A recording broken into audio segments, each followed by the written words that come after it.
쟁쟁한 후보들을 제치고 16강에 오른 고등학생이 있습니다. 김민규 군 연결해서 어제 면접 분위기 그리고 앞으로의 본인의 희망 이야기 들어보겠습니다. 김민규 군 나와 계시죠? 예, 김민규입니다. 네, 안녕하세요.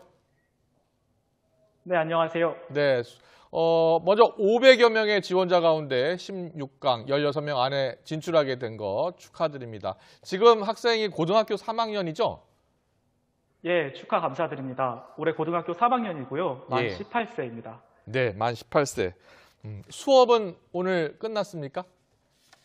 사실 수업이 4시 정각에 끝나는데요. 예. YTN이랑 인터뷰하러 간다고 하니까 좀 일찍 보내주셨습니다. 예, 학교에서 허락을 해줬군요. 네, 예. 알겠습니다. 자, 최연소 참여자입니다. 근데 어떻게 대변인 토론 배틀에 지원하실 생각을 하셨습니까?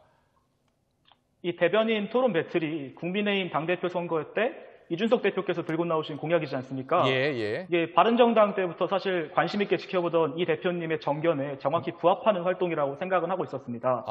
예. 사실 대입을 준비하는 고3 수험생의 입장에서 지원 자체를 오랫동안 고민했었는데요. 예. 하지만 기존에 목소리를 내지 못했던 청소년이나 소수층들이 이 공정한 경쟁을 통해 목소리를 피력할 수 있는 기회가 제공되었을 때 이에 적극적으로 참여하는 것이 선거권을 가진 시민으로서의 의무이자 당위이지 않을까라는 생각에 지원을 결심하게 되었습니다. 그렇군요. 주변 친구들, 선생님도 잘 알고 계실 거고요. 조금 전에 우리 청소년 학생들의 의견, 생각을 좀 적극적으로 표출하고 싶었다라고 이야기하셨는데 어떤 이야기를 하고 싶었습니까? 이게 사실 저희가 입시 상태에 있다 보니까 여러 가지 교육 정책이나 이런 것들에 대해서는 우리 고등학생 입장이나 또 중학생, 초등학생 이렇게 학생들 입장에서 피력해야 되는 부분이 많다고 생각하거든요. 그런 과정에서 이 교육이나 다양한 아젠다에 대해서 청소년들도 마땅히 의정 활동에 참가해야 하지만 그럴 수 없는 현실에 이런 기회가 부여돼서 참가하게 되었습니다. 예, 알겠습니다. 토론 배틀 과정에서 대부분 이준석 대표가 질문을 했다고 하고요. 압박 면접이었다고 들었습니다. 어떤 질문을 받으셨나요? 기억에 남는 질문은 대변인으로서 당론과 개인의 정치적 식견이 상충할 때 어떤 입장을 취해야 하냐라는 질문이었습니다. 네, 당론과 자신의 생각과 충돌할 경우가 있죠. 자, 뭐라고 답하셨습니까? 그래서 제 개인적인 정치적 식견을 가지고 의정활동을 진행하는 것은 당의 대변인이 아니라 지역구나 비례대표 의원들이 담당해야 하는 부분임을 피력했는데요. 사실 대변인의 자리는 최고위원 회의나 당내 의원님들의 의사가 반영된 의정 결과를 정제된 언어로 타당과 국민들에게 전달하는 것이 대변인의 수행이기 때문에 제 개인적인 정치적 식견보다는 당론을 우선해야 한다는 말씀을 드렸습니다. 네, 그렇군요. 대통령을 만나면 어떤 얘기를 하겠느냐 뭐 이런 질문도 있었다고 들었는데 여기에 대해서는 어떻게 답하셨습니까? 현재 여당에서 가장 유력한 대권 주자로 언급되는 분이 이재명 지사님 아닙니까? 그래서 이재명 지사께서 지금 주력 공약으로 밀고 계시는 기본소득에 대한 경제관과 그리고 문재인 정부의 소득주도 성장의 메커니즘에 대한 질문을 드리고 싶다고 말씀드렸습니다. 이게 사실 기본소득 자체도 가계의 명목임금을 증가시켜서 성수요 진작의 효과를 견인한다는 점에서는 소득주도 성장과 맥을 같이 한다고 생각하거든요. 그렇다면 소득주도 성장이라는 경제 정책으로 야권의 비판을 받고 있는 대통령께서 이 지사님의 기본소득책에 대해서 어떻게 생각하시는지 여쭙고 싶다라고 말씀드렸습니다. 평상시에 뉴스 많이 보십니까? 좋아합니다. 상식이 아주 풍부하신 것 같아요. 고등학생 신분으로 토론 배틀 지원하셨는데 제가 또 궁금한 게 정치 성향이 있는 정당이잖아요. 국민의힘 같은 경우에는 또 보수 정당으로 통하고요. 이 보수 정당 대변인에 지원하게 된 특별한 이유가 있었습니까? 앞서 말씀드린 것처럼 주어진 기회에 대해 민주적 의사를 정당하게 표출하는 것이 시민으로서의 당위라고 생각한 점이 가장 크고요. 그리고 국민의힘이라는 정당이 당명 변경 전에는 강경보수라는 한정된 프레임에 씌워 있었지만 이게 여러 당 외의 인사들을 영입하고 또 이준석 대표께서 당선되신 이후에 당의 혁신이 바람에 부는 것을 많이 느꼈습니다. 그래서 이 당 자체의 넓어지는 스펙트럼과 국민의힘의 가능성을 한번 믿어보고 싶어서 지원하게 되었습니다. 그렇습니까? 국민의힘이 그동안 사실 젊은 층, 청소년들에게 그렇게 인기 있는 당은 아니었잖아요. 그렇죠. 지금은 좀 달라졌습니까? 친구들은 다 뭐라고 합니까? 뭐 개인적인 시결의 차이가 있지만 예. 대부분 정로는 상당한 변화가 있었다라고 봅니다. 그렇군요. 상당한 변화. 그 상당한 변화에 이준석 대표도 포함이 됩니까? 예, 그렇죠. 사실 요즘 정계에서 최고의 화두라고 할 수 있는 이준석 효과, 즉 이 대표님의 당선 이후에 젊은 정치를 표방하는 이 새로운 기조가 큰 역할을 했다고 생각합니다. 예. 제가 들어보니까 과거에는 정부 여당 민주당에 대한 청년 지지율이 좀 높았었는데 최근에 좀 떨어지고 있다고 이렇게 여론조사 결과 나오더라고요. 그 이유가 뭐라고 보십니까? 저는 가장 큰 이유는 허탈감이라고 봅니다. 네. 믿는 도끼에 발등지키는 게 그렇게 아프다고 하잖아요. 예. 사실 이 박근혜 정부의 탄핵 정국 이후에 청년들을 비롯한 다수의 시민들의 전폭적인 지지로 시작된 여당이지 않습니까? 예. 그래서 공정과 정의를 기대했던 청년들이었는데 이 기대했던 만큼의 여당의 성과가 나오지 않기도 했고요. 네. 그리고 무엇보다도 평범한 가정에서 태어나서는 상상하기 힘든 기득권층의 특권이나 여러 윤리적인 결함 그런 것들을 묵도하면서 이 정부와 여당에 걸었던 큰 기대가 오히려 반사 효과로 크게 하락하지 않았나 그렇게 생각합니다. 예, 김민규 군도 처음에는 민주당을 지지하는 청소년이었습니까? 민주당을 지지한다고 말씀드리긴 어렵지만 예. 그래도 박근혜 정부의 탄핵 정국 이후에 새로운 민주정부가 탄생하는 것에 대해서는 어느 정도의 기대를 가지고 있었습니다. 그렇군요.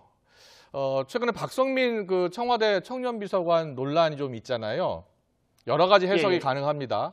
개인적으로는 어떻게 보십니까? 예. 사실 저는 개인적으로 궁금했던 점이 이 능력주의를 표방하는 이준석 대표께서 이를 어떻게 보실까라는 점이었는데요. 네.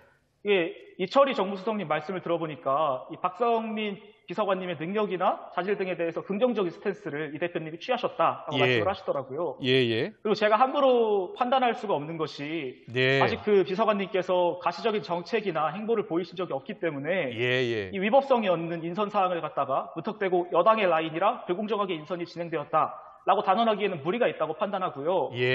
그 정무수석님께서 못하면 내가 책임지겠다 이렇게까지 말씀하시지 않았습니까? 그래서 우리가 진정 능력과 성과로 평가되는 사회가 우리 공정당이 표방하는 그런 사회라면 박 비서관님에 대한 정치적 판단은 임기 이후로 유보해도 되지 않을까 그렇게 생각합니다. 네, 아주 신중한 답변이었습니다.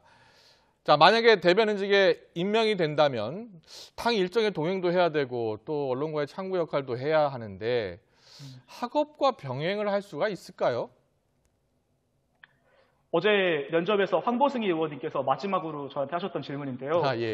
사실 지금 고등학교에 재학 중이기 때문에 이 기말고사가 끝나고 이번 학기가 마무리되기까지는 학교 일정을 따를 수밖에 없다라고 말씀드렸습니다. 그래서 혹시라도 뭐 결승전에 진출을 해서 대변인직에 임명이 된다면 그 점은 당에서도 배려해 주셨으면 좋겠다라는 입장을 피력했고요. 어제 면접 보러 국회사당까지 대중교통으로 이동해 보니까 1시간 정도 걸리더라고요. 그리고 제가 단독으로 대변인직을 수행하는 것이 아니라 대변인 2명에 상근 부대변인 2명을 선발하는 과정이기 때문에 유동적으로 학업과 병행할 수 있다고 생각합니다. 네. 그리고 이 국민의힘에서 토론 방식으로 대변인을 뽑는 것에 대해서 진짜 능력 있는 대변인을 뽑는 방식이 아닐 수도 있다 이렇게 보는 분도 있거든요. 어떻게 보세요? 이준석 대표님께서 말씀하신 것을 좀 차용하고 싶은데요. 사실 지금까지 여의도 내나 여러 가지 국회 활동들을 보았을 때 사실 공정한 경쟁을 표방한다고 하지만 줄서기 그런 연줄에 따라 인선이 진행되는 과정에서 사실상 이 제1야당 기득권층을 대변한다고 그동안 프레임이 씌워왔던 보수정당에서 이 공정한 경쟁이라는 프레임 하에 그 토론을 통해서 사람들을 뽑겠다는 것은 상당히 혁신적인 생각이라고 생각하고요. 그렇기 때문에 이 토론제도라는 것이 상당히 공정하고 그리고 또 사람들을 가장 정확하고 적합한 방식으로 뽑을 수 있는 방식이 아닌가라고 생각합니다. 네, 자 국민의힘 앞으로 진정한 보수가 되기 위해서 진정한 보수는 어떻게 해야 된다 이렇게 물어본다면 뭐라고 답하고 싶습니까? 저는 지금까지 국내 정치에서 보수가 외면받은 이유가 우리가 명확히 짚고 넘어가야 할 역사적 과제들이나 이 시대적 과오들에 대해서 사유하지 않고 반성하지 않았던 태동에 기인한다고 보거든요. 그렇기 때문에 우리가 신뢰받는 보수, 진정한 보수를 정의하기 위해서는 여러 사회적 아젠다를 통찰해서 명확한 정책의 방향을 제시하는 그런 합리적인 모습을 보수가 표방해야 한다고 생각을 하고요.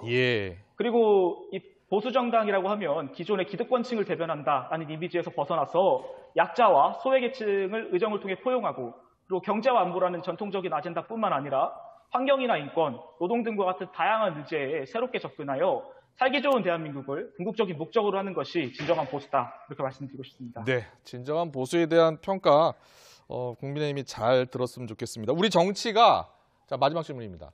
자, 우리 정치가 사실 우리 국민들한테 싸우는 정치밖에 잘 보여주지 못하고 있어서 안타까운데 앞으로 우리 정치가 어떻게 바뀌었으면 좋겠고 진정으로 야당은 어떤 역할을 해야 된다고 생각하십니까?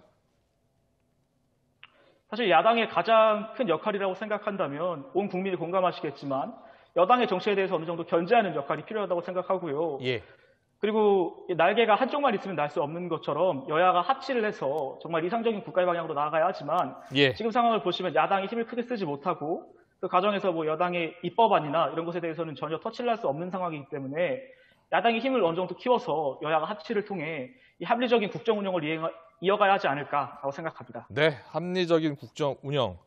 만약에 대변인으로 뽑히게 되면 그 역할, 대변인으로서 역할을 잘 해주시기 바랍니다.